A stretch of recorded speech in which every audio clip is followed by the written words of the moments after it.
Hello, I'm a Carmelite sister for the aged and infirm. My name is Sister Helena of Mary, and I have been asked, how long have I been a Carmelite? I entered in 1997, so that will make it 21 years.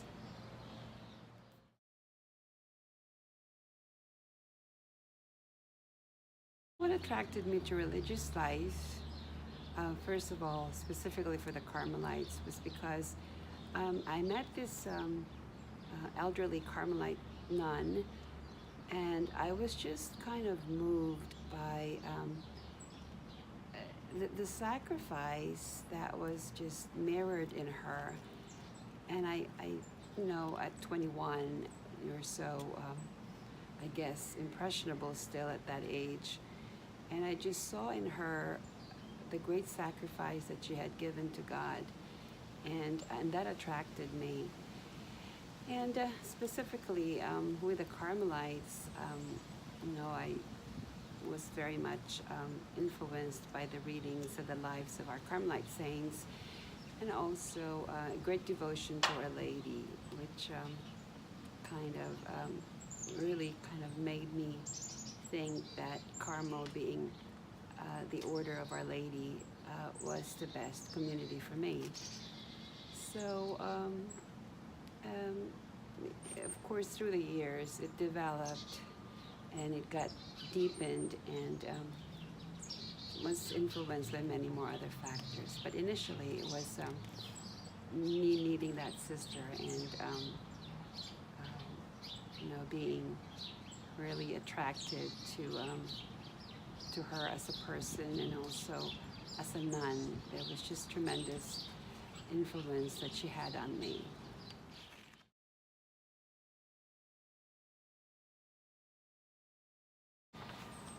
My normal day as a Carmelite sister, it really all depends on where you are. We have 18 homes, and if I was working as a nurse, which I'm not right now, but if I was working as a nurse, my time would be spent with our residents. So we have our community life. So we wake up maybe about 6 o'clock in the morning. We have our community prayers. We gather together as a community and say the office, the morning prayer. We say morning prayer and the evening prayer. And then we have our 1 hour of meditation that we do on our own. We come together again in the afternoon and say the rosary together. And we have our spiritual reading and spent pretty much most of the day with whatever responsibilities we have, whatever our role might be in the nursing home. So if I was working as a nurse, I would be like with our residents doing normal nursing care, whatever those may be responsibilities that I would have to carry out. And you don't have to be a nurse, by the way. You can be any kind of profession that you will bring with you if one enters our community. You can be a nurse or be a social worker or a certified nursing assistant or any other kind of responsibilities and talents and skills that one might have, and you could use those when you enter our community. And you can do all kinds of different other things. You could be in activities. So most of the day, depending on where you are, you carry those responsibilities out, and that's how you spend your day. But even though we're an active community, in the spirit of Carmel, it's always that you try to bring Christ into everything that you do. You try to be the mirror of what would Christ would do if he was still here on earth. St. Teresa of Avila had that special prayer that Christ has no body now on earth but yours, no hands, no feet on earth but yours. So we try to be another Christ to our residents and to the staff around us and to the family members. So it's bringing that presence of God on the floors, on the residents' wards and residents' home. So that's pretty much how I spend my day.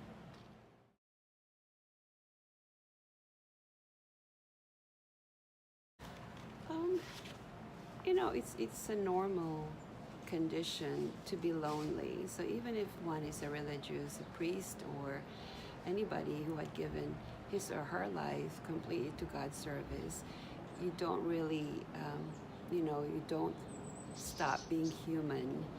So the community life helps a lot with that because you have the camaraderie with your sisters. You come home and you're tired and you have your sisters with you, and we have our recreation, we have our meals together. Just being together kind of help, that loneliness.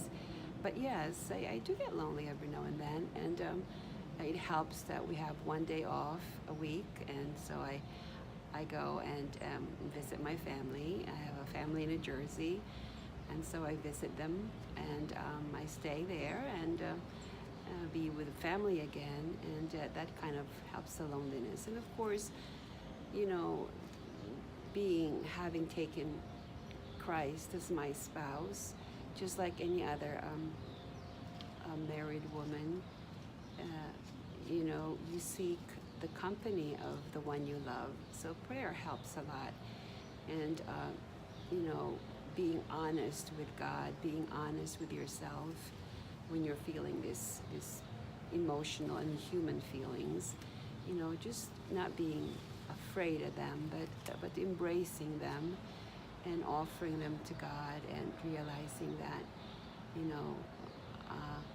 these are human tendencies and we'll never be apart from them until we are back with God, I guess after we die. But yeah, I do get lonely sometimes, but not to the point that I get depressed about it. That's what community life is about.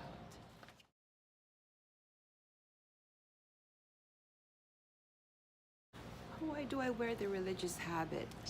Okay, many congregations have gotten rid of their habits now, and we're one of few, I guess, even though I see a lot more religious wearing their habits these days. We as a community decided to keep the habit because in Carmel, we see the habit not just as an outward garb or something that you wear every day.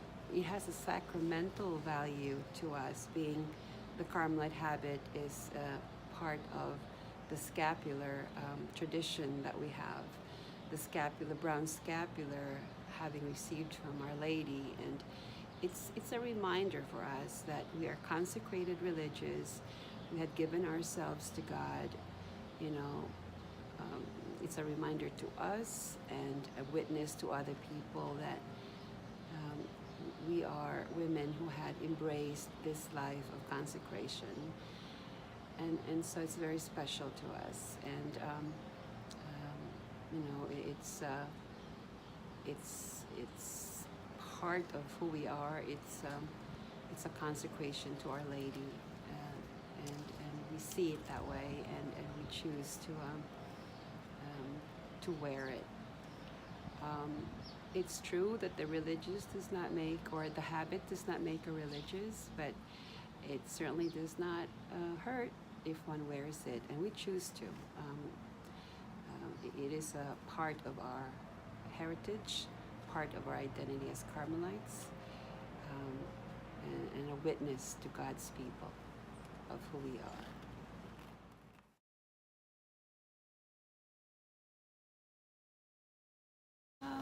Our community, the Carmelite Sisters for the Aged and Infirm, was founded by Venerable Mary Angeline Teresa in 1929. And we were founded in Germantown, New York. Our foundress, Venerable Mary Angeline Teresa, was born in Ireland, and she was a little sister of the poor, and she was stationed in one of their homes in the Bronx in the 1920s. And during that time, there were lots of changes in society. The Medicare and Medicaid was not there yet, and the French way of taking care of the elderly was very different from the American way of taking care of the elderly. And Mother Angeline, having taken a fourth vow of hospitality, she had a kind of a conflict in her conscience when she saw that there were some practices in the American culture that were not being implemented in the homes.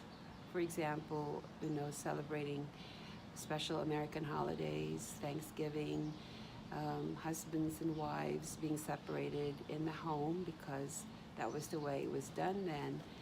And so she felt that she had a calling from God, that this is a special kind of circumstance where the vow of hospitality in her, you know, in her way of seeing things was not being implemented or being carried out by honoring the culture that she was in. So in 1929, upon the advice of Cardinal Hayes, she separated from the community and founded our Carmelite Sisters for the Aged and Infirm. We have 18 facilities altogether, and they're scattered all over the country, and we have one in Ireland. And our sole ministry is just taking care of the elderly in their different levels of care, independent, assisted living, and nursing home settings.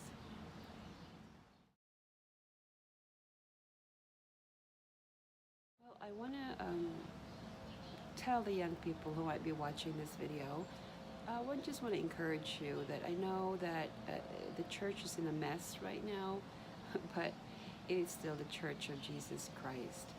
And God, through His mercy, will purify the church. And if you do have a desire of entering a religious community, I would encourage you to explore that desire and to not be afraid, and to use everything in your means to find out what God really wants of you, because it's the world has so much to offer us, but they really will not satisfy the deepest longing that one has. And finding the will of God for us and following it to the best of our ability will be the only thing that will make us truly happy. So I encourage you, explore, be not afraid, and if you have an inclination or an attraction to care of the elderly, check us out. Our website will be provided after this video. Thank you.